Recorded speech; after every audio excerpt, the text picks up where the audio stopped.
the passionate engagement you've always brought to these issues on behalf of the creative community. Senator Hirono. Thank you, Mr. Chairman.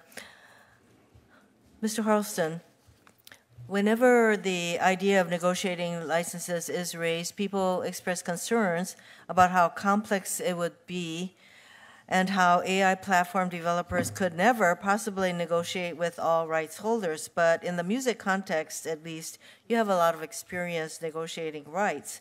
Could you tell us a little bit about your industry's history of negotiating rights with digital music services and lessons that history could teach us for whether rights negotiations would be possible with AI platforms? Thank you, Senator. As you referenced, we've had a long history with the transition of our business from a physical business to a digital business, and having to encounter digital platforms that were very quickly adapted by consumers and had lots of our content on there. Mm-hmm. What we found was ingenuity does play a role. It's not easy, but we were able to identify or find ways to identify our copyrights, to work out licensing schemes that allowed the platforms to be able to carry and distribute the music and in a commercial environment that was positive for them, while at the same time allowing the artists to be properly compensated.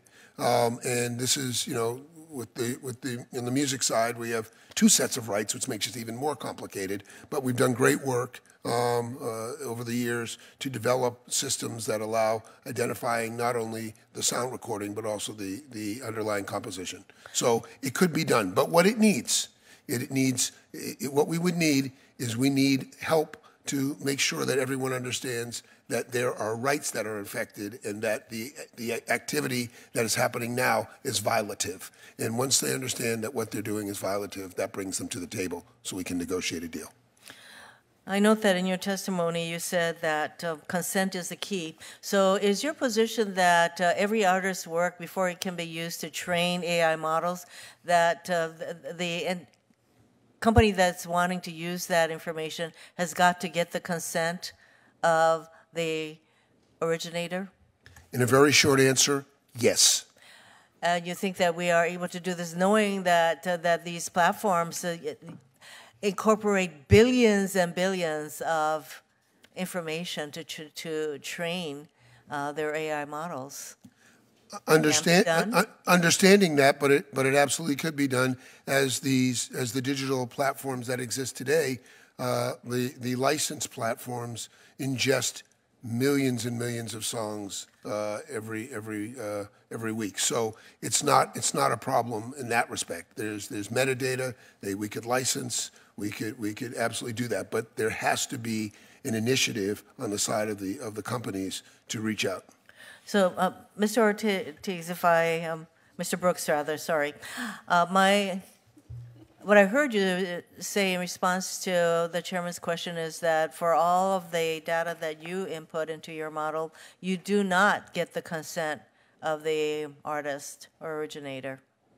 Is that correct, Mr. Brooks? So Senator, we believe that, yes, if that image data is out on the internet and robots.txt says it can be subject to aggregated data collection, and if it's not subject to an opt-out request in our upcoming models, then certainly we will use those images, potentially use those images if it passes our filters.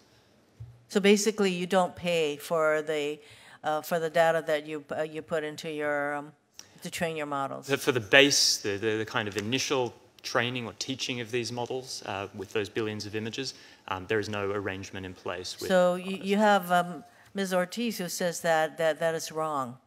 Is that correct, Ms. Ortiz? 100%, Senator. So do you know if, well, I think you mentioned that your work has been used to train AI models, and you have gotten not 1 cent for that use. I have never been asked. I have never been credited. I have never been compensated 1 penny. And that's for the use of almost the entirety of my work, both personal and commercial, Senator. So if you were to allow your works to be used to train, do you think that you would negotiate, if there was a law that required compensation, then that compensation negotiation should be left to you and the entities such as Mr. Brooks's? Personally, I love what I do, so I wouldn't outsource it to an AI, but that's not a choice for me to make, and it's all about that. It's about being able to have that choice, and artists don't have that right now. Okay, thank you. Thank you, Senator. Thank you, Mr. Chair. I was actually